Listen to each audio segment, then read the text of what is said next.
Welcome back, friends, to the Thinking Out Loud podcast with Kevin and Kyle. My name is Kevin Wilson. I've got Kyle Wentzel here in the Thinking Out Loud studios. We are super excited that you've joined us again for another episode of the podcast. And we actually have a special guest with us today. We're going to talk about youth ministry, all things youth ministry, and we're excited about that. We've got a special guest. His name is Kody Wentzel. He is the youth and associate pastor at Life Church in Leesburg, Georgia. Welcome, Kody, to the podcast. Oh, hello, y'all. Yeah, awesome. And we're super excited to have him. And so if many of you know, if you know me personally or you see things that I've written on blogs or anything like that, you know that youth and young adults are very near and dear to my heart. And what you may not know is my co-host, Kyle. He has also been in youth ministry for many years and just has a wealth of knowledge in this area. And, you know, when we think about youth and we think about, you know, the future of our nation, the future of our nation is extremely important. And our youth is a huge part of that. And so it's important that we, you know, focus on our youth, that our youth are trained well, and that that we speak into their lives. And that's super important. And so I wanted Kody to come on to the podcast today. He's also been in youth ministry for a few years, and he also has a wealth of knowledge when it comes to youth and young adults. And so, guys, let's just have an open, honest, raw discussion about youth ministry, the state of youth in America, kind of where we are just as a society. And so when I look at youth ministry, I will tell you, it is probably one of the most challenging ministries that you can be over as a pastor. Senior pastor, you know, that's a tough job, but dealing with today's youth and all of the things that come against them, all the things that they have to face, it's tough. And so my hat goes out to every youth pastor out there that is in the grind, and you are, you know, you are raising a generation of students to be awesome. Right. That's something that I just want to say thank you for what you do. And everything we talk about here today, we know that there are some youth pastors out there that are killing it. It doesn't matter how big your youth ministry is or how small your youth ministry is. What matters is that you are raising this next generation. And so, but guys, you know, talk to me about youth ministry in America. When you look at kind of the current models of what we are seeing across America for youth ministries, would you say that it's working? Are we being effective? What does that look like to you guys? One of the things I've always heard as a youth pastor, and it was true to what I was experiencing, was youth, the culture of youth is constantly evolving. I think that's what makes it so hard for youth pastors, is because we have to constantly evolve in the way that we communicate, in the way that we build relationships. We have to make sure that we're constantly educating ourselves and relearning how to do certain things that we've mastered previously, just because of that. I think that for me, the models that seem like they are working are models that stick. And what I mean by that is, it's fine that youth culture is evolving, and it's fine that you have to evolve. And the one thing I had to learn is not let an evolving culture cause my youth culture to evolve. My youth culture had to stick inside of youth ministry so that it could be built upon layer by layer and, you know, build that foundation of youth ministry. So it's kind of a broad question as far as like current models that we're seeing. I think the models that we're seeing that are working are models that, so the ownership is there with the youth pastors and youth leaders. The models that don't work, I've been a part of both. The models that I've experienced that don't work are models where the youth pastor and the youth leaders haven't developed their own ownership over that model. So Kody, you can go ahead and. Yeah, I agree with you on that. You can't just take something that someone has developed for their ministry or their kind of culture, their group, and place it into your ministry and think it's just going to run and do what they're doing. It's not a cookie cutter. It's not going to work for everybody. And I'm the same way. For me, I like certain things and I'll see it and I'll say, hey, how can this reach our kids, or how can this be effective for our youth ministry? And sometimes it don't work for my kids. They're just a different type, a different breed, especially down here from coming from Michigan to South Georgia. Man, there's a lot of country boys down here. It was different. It was a shock, not everything transitioned the way I thought it would. And I think we get caught up, though, in trying to mimic or copy big ministries. Yes. Because it works for them, so it's going to work for me. And then we get frustrated that it doesn't work. So I agree with you what you were saying, Kyle. Like, you definitely have to take ownership of it, and you got to sit it down and grab it piece by piece and see what you can change or maybe even evolve for your ministry. So let's take it like this. So if I'm a youth pastor and I'm looking for a model that's going to fit for my youth ministry, because that's basically through the 7-8 years that I was involved in youth ministry, that's what I was doing. It was either rebuilding a youth ministry that was already there or building from the ground up something that wasn't there yet. We have to be careful not to do the Patriot Effect. And if you know what I'm talking about, if you're a Detroit Lions fan, in the Detroit area, you're going to understand this. We can't do we really have to bring them up? Unfortunately, everything is a part of who we are. This isn't even in my show notes, but this is just, you can't take what worked for the New England Patriots, and you can't take a general manager and move it to Detroit. You can't take a coach and move him to Detroit and say, okay, now give us what Bill Belichick gave them. Right. Well, first of all, they're not Bill Belichick. There's not a Tom Brady here. And these football players are different than those football players.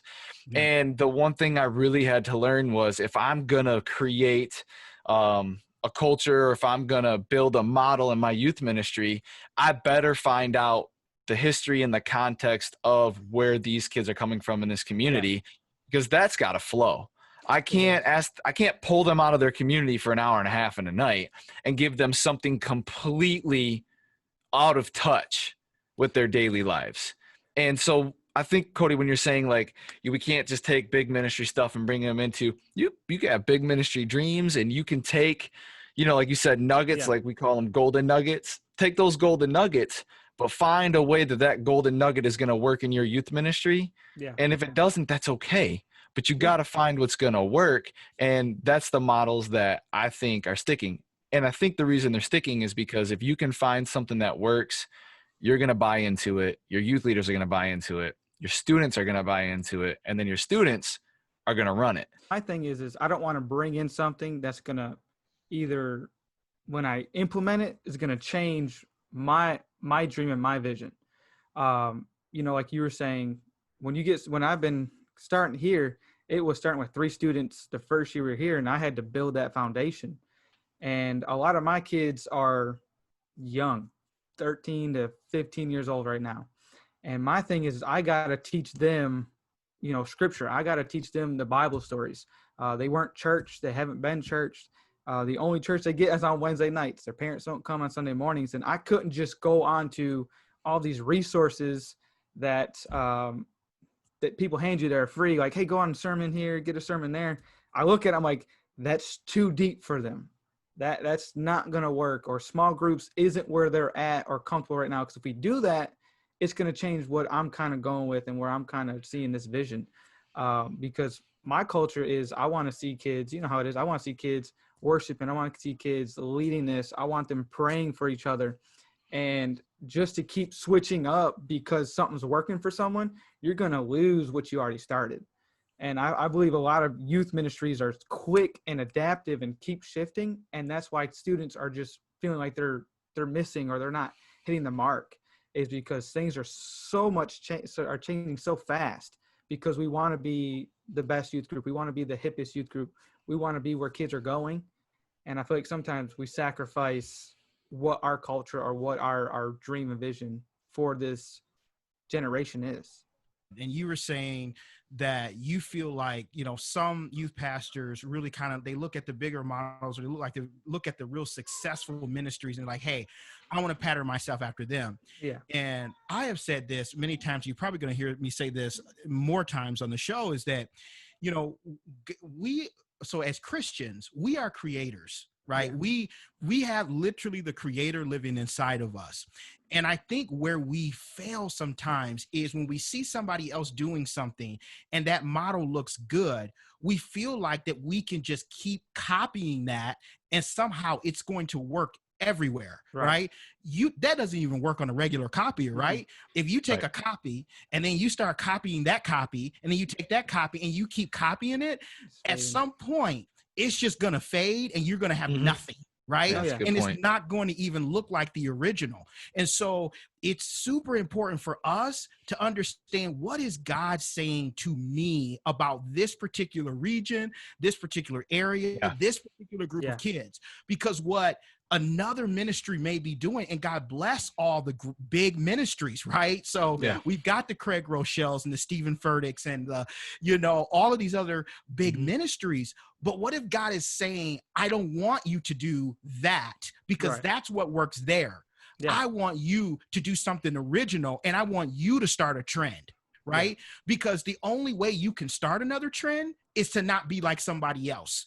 The only way that you can start a movement that nobody else has started is not to start a movement that somebody else started, right? So I think it's important for us as leaders, and I think this goes beyond youth pastors. I think this goes to senior pastors, church planners, anybody that's in ministry and being innovative. Even on this podcast, my desire is not to just do what everyone else does with podcasts. My desire is to do what I feel like God's called me to do, because of that creative power that is in me, because the creator lives in me, which means I have the ability to create things that maybe are not there yet, right? Or to invent something. Sometimes I walk into church and it's like word for word from, Elevation or River Valley. It's just like everything's word for word. And it's like, I get that you kind of like their implementation, their process, what they call their teams, but you still, like you said, it's higher than youth ministry. You still have to bring that back and dissect it and say, hey, what's going to work here? Why does that work there so well? Oh, because they have this team. Okay, so how can we get that team? Don't just take it, but like I've been saying, you got to put your own dreams, vision, and your community into the mix and say, what can they get out of this? Or and I agree with you. It starts from the top, because there's a lot of pastors and youth pastors go to training and the pastor's just taking word for word notes and he's bringing it back, and there's nothing different. And you're just sitting there like, how does that fit us? That's not us. That's us trying to become them. I think we get lost in that as churches right now, and youth pastors are just seeing it from top up. Like, hey, if they're doing that, maybe I need to do that. And for me, I love all the things that people do, but how can I shift this and change this for my group? Not everything's going to stick to the wall. Models. Kevin, you asked the question, what models do you guys see that are working? I've had to be real careful on associating a successful model with numbers, or a successful model with specific things that are happening in a youth ministry. When you can find a youth ministry that has relationships that are going to last a lifetime, when you can find a youth ministry that has the tier of, he's got the youth pastor and the wife, but you've got the leaders, you've got the students, you've got the student leaders. When you can see like the inner workings, I don't know that there's a specific model is what I'm trying to say. What I do know is that there needs to be relationships involved in that youth ministry. There needs to be life-altering relationships. People need people. And then I do believe that there needs to be a form of delegation. So you're not looking at the youth pastor as the guy that's out there putting out all the fires, but he's able to develop those relationships because he has handed off, and this is not easy. I had to learn this the hard way. I've had to fall on my face 1,000 times before someone literally just told me, delegate. And when you delegate, understand that you're delegating to somebody that isn't like you. So it's not going to look the way you want it to look. That's good. But if you're going to trust them with it, trust that they're going to make it look the way the youth ministry needs it to look. Right. Because the hard truth is you may be the youth pastor, but you don't have all the answers. That's And right. it's why you have leaders. It's why you have students in roles. And so when Kody said from the top down, I've experienced both sides of no training to there was a high investment into my youth ministry, and there was a high amount of training into me as a pastor, a leader that I could translate into youth ministry. We're talking about youth ministry models, but ultimately we're talking about church culture. Yep. I'm a firm believer that whatever your youth ministry model is, it needs to back whatever the church is saying on a Sunday morning and whatever the church's culture is on a Sunday morning. It needs to flow from bottom to top, top to bottom. I think that is health in a church, and I think that is going to cause a continuity inside of a church that's strong enough to withstand anything. And so there needs to be where the youth pastor is unordinarily in tune with God, like he needs that creativity from God, but there also needs to be a sense of guidance from the top that says, listen, I'm going to trust you with your youth ministry, but I'm also going to teach you, and I'm going to give you these resources, and I'm going to show you things that you can do better with your youth leaders that's going to translate into the students. Right. And I do think that I've seen it, I've experienced it, there is a gap. It's either there's some of that or there's none of that in churches.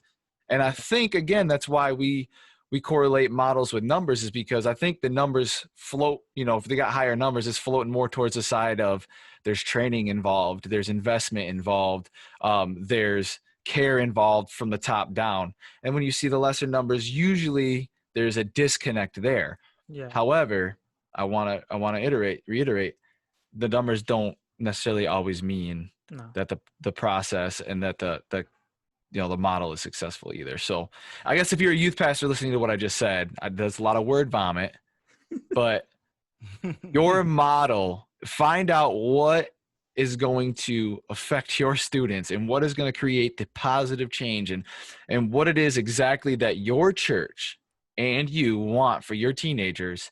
And that's your model. You need to use resources, and you need to see how other churches are doing things, because it shouldn't be as hard as it is to figure out what your model is. But just because somebody's model doesn't work for you doesn't mean you're failing. It just means you have to find what works for your culture. Yeah, absolutely. And so you guys are talking a lot about models, success, what that looks like. So tell me in your words, and I'll go to you, Kody, first. Tell me, what does a successful youth group look like? So, because we have all kinds of things. Some people say it's numbers. Some people say it's, how good the pastor is, or how many of them are getting saved. Whatever the case, there's all kinds of reasons why people say things are successful. But what does a successful youth group look like to you? For me, it's I can say I don't run after numbers, but we all be lying if we say that. But for me, success is honestly, my vision for a successful ministry is my students being who they're called to be. If you got a passion to lead worship, that's you trying to get involved. That's you spending time with God and owning that skill and taking a step out and worshiping and leading that on Wednesday night. I like to see, for me, successful is where I could take a step back and it still moves. It's a well-oiled machine. My students know, hey, you need help with this? I'm going to talk to you about this. Here's what the scripture says. Here's what we know that God says. And for me, it's just when I can take a step back and see my students running this ministry in a way of contacting kids, in a way of in their schools having a campus ministry that they are a part of, and that they're not afraid to stand up for God. I believe right now in this time, it's hard on them. They want to be a Christian. They want to follow Jesus. But when they get around those people, they kind of hold themselves back. But I don't want that. I want them to be able to be a Stephen, to stand up no matter what happens, and to preach the gospel. Yeah. And that's my thing, where they don't have to rely on me no more. But they are going out there and they're being disciples. I'm all cool for numbers, but you can get lost in numbers, and there's kids that are hurting in a youth ministry that you don't know, but your students do, and they don't know how to help that person. Yes. So I want to equip them to be able to reach people where they're at. I want to be Jesus with skin on it. What's that look like? Okay, here it is. Loving those people, love on them, show them the light, show them who Jesus is, but don't beat them over the head like society does all the time. Right. But love them like Jesus did. And that's what I see successful is my teenagers just stepping up and taking this Bible and applying it to their life daily. That's successful for me, where I honestly, we're our youth group right now, we're moving that direction, but I just want to see them free, man. I want to see them able to worship, able to pray no matter who's there friend wise, and that they're just a contagious person. Yeah, absolutely. If that makes sense. I know I said a lot in there, but no, it makes total sense. Yeah, absolutely. Yeah, I think when you said free, I mean, free is one of the key words. Strategy is important for a successful youth ministry. You've got to have strategy. You got to have processes. Salvation's a big deal. It's always going to be a big deal. It's going to be the biggest deal. Yeah. And so when we're in youth ministry, we're in youth ministry because we want to reach the lost, teenagers, young adults, things like that. But you got to be able to have a freedom in youth ministry where you have a bunch of strategy and there's processes, because you want that follow-up and you want to be able to harvest, what I'm saying?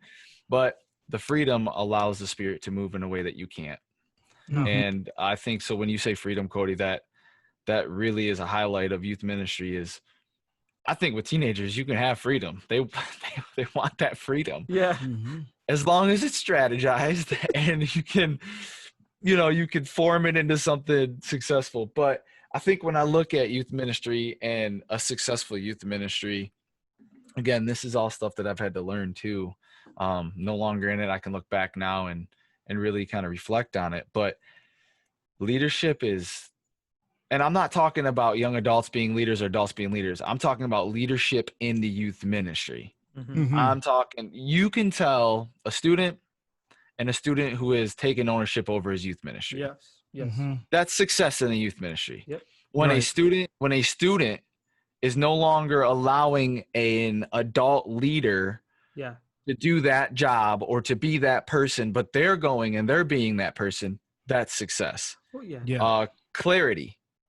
When you can preach something from the pulpit and it's also applied outside of the youth ministry, that's clarity.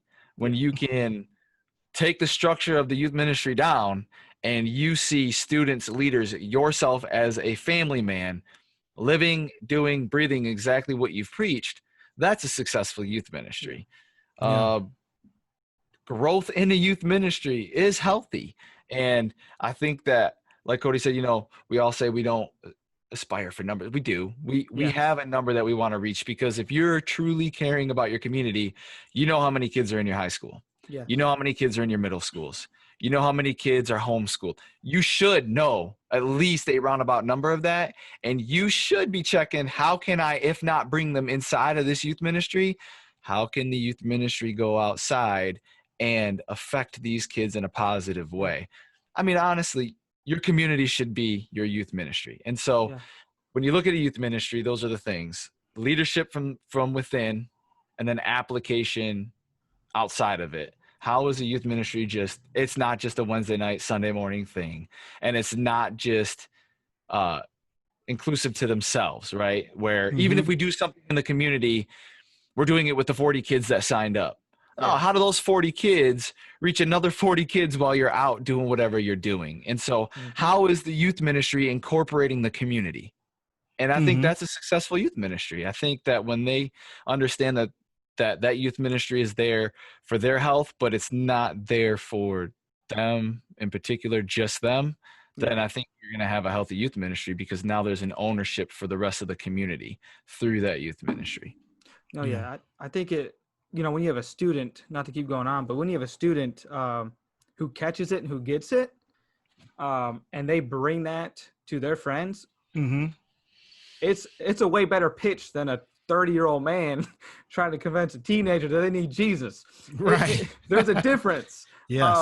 You know, and that's where I'm at is there's a lot of ministries where kids are just left out. They're not athletic. They're not a part of the group. And I love that our youth group isn't like that. Our kids are getting it. Our kids are understanding that when there's someone new, that's not Pastor Kody's job. That's not our leader's job, but that's my job to connect them, to sit with them, to show them around, to show them who Jesus is and how we kind of allow service to go. But it hits deeper than me doing it. Yeah. Well, that's just Pastor Kody. That's just Pastor Kody. He, you know, it's his job. Okay, well, guess what? It's their lifestyle. It's who they are. Right. But I think that's more powerful, in my opinion. Yeah, I mean, they got to trust you before they trust your Jesus. Yeah. And I like that. That was good. Well, one of the best ways to do that is, you know, your students taking ownership over that. And for a youth pastor listening, it took me, I felt like I was beating my head against the wall for months just because kids are awkward. Like, oh, yeah. When you go up to kids, you're like, hey, can you go? There's someone new you didn't notice it, but someone new just walked in the door. And, you know, can you go say hi to them? And you feel like you're like pushing them in front of an oncoming train just to ask them to go say hi to somebody. But again, this is one of those things where the model's got to stick. And so there's going to come a point in time where you're done beating your head over the wall and you're going to realize you're no longer coming off the stage from doing sound check or something to go say hi to a new kid, but you notice there's a new kid because there's 4 or 5 kids around them introducing themselves to him. Right. And it's awesome to see, but again, that's got to be part of your model that sticks no matter how the culture evolves. You know, that whole ownership thing is a huge deal with youth ministries, and it's going to take some time for some of these things to happen with ownership. Some will happen faster than others, but there are, and if you're listening, write down some key things that you think you would love for your students to take ownership for. Be an example of that, help get kids in that, and then just be patient with it and watch as you let that strategy happen, but the freedom of the spirit to move. And I promise you that there's going to be kids that fall into place with that. Right. Yeah. No, that's good. That's good. What would you say are some of the biggest challenges that our youth are facing? I know that's a very broad question because there's a lot. Yes. Social. I mean, that's a broad brush. Yeah. Half the battle that I've at least experienced is a social battle. I mean, it could go 100 different directions, but in youth ministry, my youth pastor used to joke, if I put 100 kids in a room today without a phone, you guys wouldn't know what to do. That is the truth. I mean, I used to be like, that ain't true. But that is the truth. And half the battle is kids. It's not that kids don't fit in. It's not that at all. I just don't know. I don't know that they know how to mesh. And so one of the biggest challenges for me, social. I do believe it's social because I have that FOMO, fear of missing out. Dude, social media changes 24/7, you know? You got these new apps that if you don't know about and you're not diving into 24/7, learning how to be funny, learning how to make videos, then you're going to miss out on communication. Well, the problem is that you're so glued to that phone that you're missing out on communication. So when you are in a room with kids, you're just like, okay, how do I talk? Let me just send a text to them. No, how about you pick the phone up, call them? But there's a lot of social awkwardness in youth ministries these days. I think some of the other biggest challenges that youth are facing right now is just authentic relationships. If I can be honest. Just someone who's not there to get something from them or to maybe use them for a moment, but someone who actually cares for them. It's hard. A lot of these kids have so many emotional issues right now in our youth group. Oh, they were friends with me last week, but now they just don't want to talk to me because I wasn't at that birthday party or I didn't show up to this. And it's just like, why does that determine our friendship? Why does it determine the love that I show you? And there's just a lot of emotional issues that they're facing and they're dealing with. You know, in the schools down here, they have up how many counselors they have because these kids are dealing with anxiety, you know, depression, and it all evolves around their community in their school, the cliques, the status quo, and it's just they're dealing with a lot of stuff, and I just feel like they're missing that really like relationship. So how do we break that? Because probably one of the things that crushed me the most was I thought in my recent youth ministry, I thought we were doing very well with relationships. Yeah. And then I heard a leader say, "Hey, I've been texting you. Why don't you text me back?" And I don't know if they just didn't know I was there or if they just didn't care, but they were like, "You only text me because Pastor Kyle wants you to." And I'm like, oh, because then I realized like that's a strategy we have. Yeah. But the student sees it as just a strategy, and that's a big, big problem. And so how do we – I know I'm not the only one that faces that problem. Nope. So how as a youth pastor – because you genuinely want relationships. You genuinely want your students to have relationships with students, have relationships with leaders. How do you fix that where, yeah, it's a strategy for follow-up, but this is genuine? Because I think the truth is that relationships in the home, they're not as good as we think they are. No. And so when they come into youth ministry, we are trying to break down walls that we never built up. And if they see this as just a strategy, well, that's just more fuel in the fire for them to lay another brick on their wall. So how do we fix that?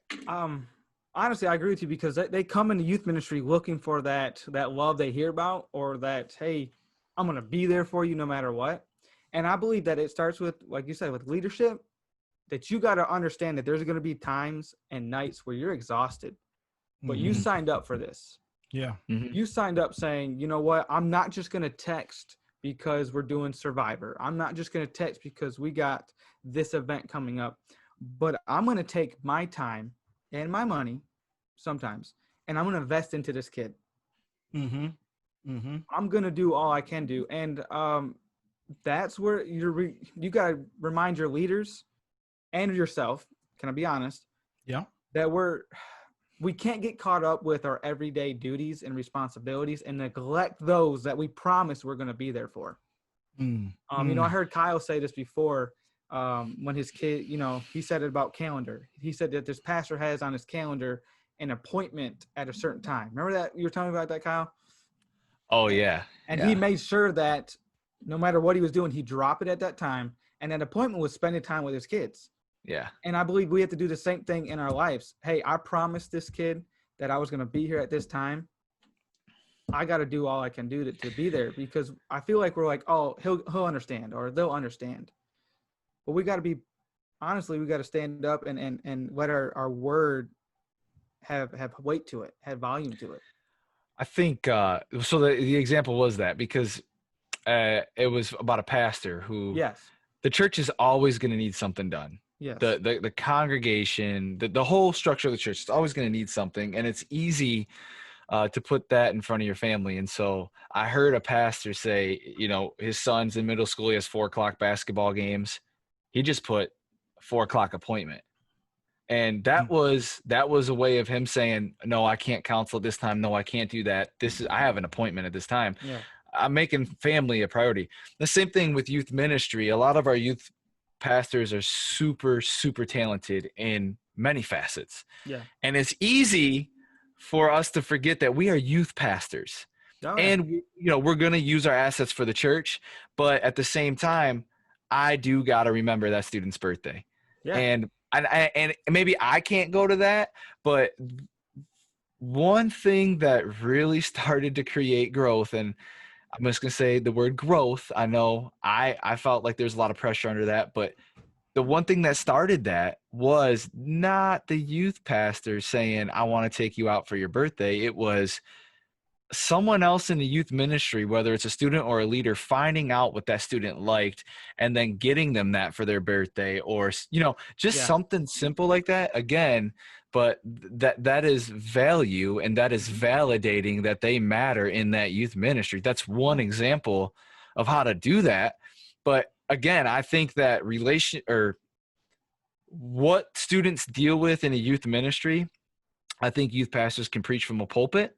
That's fine. But again, the relationships are going to fix a lot of that. The relationship with Jesus Christ is going to fix that. I mean, he's going to heal that situation, but people need people. And I think that we can preach until we go numb in the face, but it's all going to be out of touch, even if it's specifically on what that kid's dealing with, if there's no relationship there. Real quick, and then I'll let you guys continue. I heard, I believe, Jeannie Mayo say this, and it stuck with me for the rest of my life. Basically, she said, as a youth pastor, your job is to build a bridge from your heart to their heart. Mm-hmm. And eventually, we hope they let Jesus walk across that bridge. Yeah. I mean, that you can't force Jesus on anybody. You can't force a healing. No. You can't force a breakthrough. But what you can be is a beacon for all of that. And what you can be is a bridge to all of that. Yeah. And in the process, if you just happen to be a genuine, loving, good person, more power to you. I mean, that's what we should be. And so we should be a good friend, and we should be a good role model, and we should be a fantastic leader and a fantastic communicator of God's word. Yeah. But we absolutely have to be that bridge to Jesus Christ. And, you know, I said that because I deal with this, you know.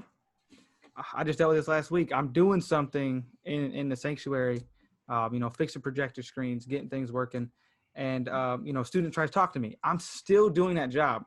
At some point, that student's saying he's not really listening. He's not really caring about what I'm trying to get across to him. And, you know, it hit me last week, like, dude, I need to stop. Like, this student's trying to tell me something. And yeah, the student knows that I'm doing something, but they're trying to tell me something because they're looking for that relationship I promised that I always have. And you know what? It hit me. I was like, I need to stop doing this. I need to pay attention over here. This right here can wait. But my spiritual child, which pastors use it all the time, you're my spiritual child. If that's true, then stop what you're doing, because your child's hurting. They need your help. They need your advice. And that hit me last week. You know, I got to be better at that. You know, that's something that I need to definitely, hey, put this in my calendar. Nothing's going to shake this. Nothing's going to change this, because these students, they're hurting at home and they're looking for someone, anyone. And we wonder why certain social groups are growing, because they're giving them that attention and that love that they're looking for. Yeah. Yeah. So I've been there, youth pastors. If you're feeling that, hey, I'm still working through it. And it's easier for the youth pastor to handle that on a scale of 20 kids opposed to 50. It's all going to look different, right? Yep. You're only one man. You're only one woman. So for the typical youth pastor, you're only going to be able to personally reach so many. But that's why, like right here, if I'm the youth pastor, right? Kody, Kevin, you're my youth leaders. As a youth pastor, I could probably reach, on a generous side, 50 people. Okay, that's my max. Yeah. So if I don't allow you, Kody, and Kevin to go and do things that I can't do, we're going to stay at 50. Right. But if I allow Kody now to go and do what he's got to do to reach, there's 100, and then Kevin, there's 150. But there has to be that clarity and that structure in that youth ministry for that to happen. It can't just be a free for all. Right. Okay, you have to know what I expect as a youth pastor. Kevin has to know what I expect as a youth pastor. But in Kevin and Kody's own way, they can still implement those principles with their love and with their character and with their, you know what I'm saying? And I think that's why it's important, again, for us to allow ownership in the youth ministry, because I'm my type of person and I'm going to reach my type, right? Yeah. There were kids they came to my youth ministry. They did not like talking to me. They weren't there for me. As much as that surprised, they didn't care how I preached. They particularly didn't like how I looked. They didn't think, they did not like me. But guess what? They found somebody in that youth ministry they liked, and because of that, they found Jesus. And that is a powerful statement. Yes. Now, I like how you said that they didn't like you. I get that. I barely like you myself. All right. But Oh, man. I'm just kidding, man. I love Georgia's only Come 13 on. hours away. I drive. Here's the problem. You asked the question, what's the biggest challenge that youth are facing? My thing is, what's the biggest challenge youth pastors are facing? And that's leadership. That's help. That's someone that's really going to be there, because, you get a lot of people like, hey, I'll help you. And they'll show up, but they're not connected. They're not plugged in. And I know it's hard. It's hard for me to get leaders. I have my leaders and I love them, but to get more help, to get people that understand that this generation needs them, it's hard. I think a lot of youth pastors, if we can be honest, if you're listening right now, getting quality leaders who are going to spend that time with those students, it's hard to find. Yeah. And those who don't just want to show up, but want to be someone that they can talk to, someone that they can, hey, I get this. Pastor Kody's not that person, but I love fishing. I love hunting. Let me tell you something. I got here. Kyle can tell you, I didn't like hunting. I didn't like fishing. What am I doing now? My daughter's fishing better than I am. He's trying to hunt and fish. Look, I got some boots on right now. There's a difference in hunting and trying to hunt. But I can't do it myself. And my leaders, like I said, everybody's got jobs and stuff. But if you had a little bit more help, it would go a long way. But I think a lot of youth pastors, when I got here, I had to find my own leaders. Like I was like, all right, how do you find someone and help develop them? How do you know that that's the right fit? And those are some things that I think youth pastors are dealing with, is getting the proper help, getting the training. You go to training nowadays, not trying to keep rambling, but it's smoke, lights, and mirrors. And you don't get, well, how did you get to that point? What were some struggles you dealt with? How did you train your leaders? What are things that were key in your leadership? Mm-hmm. What are the things that you talked about? Like, hey, when like social media, here's things that you should not do with students on social media. Like, there's things that I think a lot of our leadership teams are missing. And I believe a lot of youth pastors and even pastors are missing how to find the leaders, how to find that needle in a haystack, and then how to train them up and delegate. Because it's hard to delegate to someone that is just now trying to understand it. You see what I'm saying? Right. Yeah, absolutely. And Kyle, give me that weird look. Yeah. So I'm just listening. But this is all great stuff. I think this is stuff that can help youth pastors, senior pastors, youth, all of that. And listen, here's what I want to do. Because I know everybody that's listening right now, you're like, we're in the middle of this, you're loving it. But here's what we're going to do. We're going to have Kody back, because we're going to talk about this some more, because we are just delving into just a little bit of this right now, but we're going to get into some stuff from parents' point of view, some statistics, some things, because we want to flush this out really well. But listen, we thank you guys for listening. We love you guys. We thank you for coming and just listening every single week with us. And you can catch us, and Kyle's going to tell you where you can catch us. You can catch us everywhere. We're embarrassingly easy to find. Yeah, guys, listen, you can catch us Facebook, Instagram, Twitter. Facebook is the Thinking Out Loud podcast. Instagram, you can find us if you type in thinking_out loud podcast. And then on Twitter at Thinking Out Loud. Like our page, follow us. Stay tuned on all those pages for videos. We're going to try to do as much as we can. We want to interact with you guys. So please go ahead again on Facebook, Thinking Out Loud Podcast, Instagram, Thinking_Out Loud Podcast, and Twitter at Thinking Out Loud.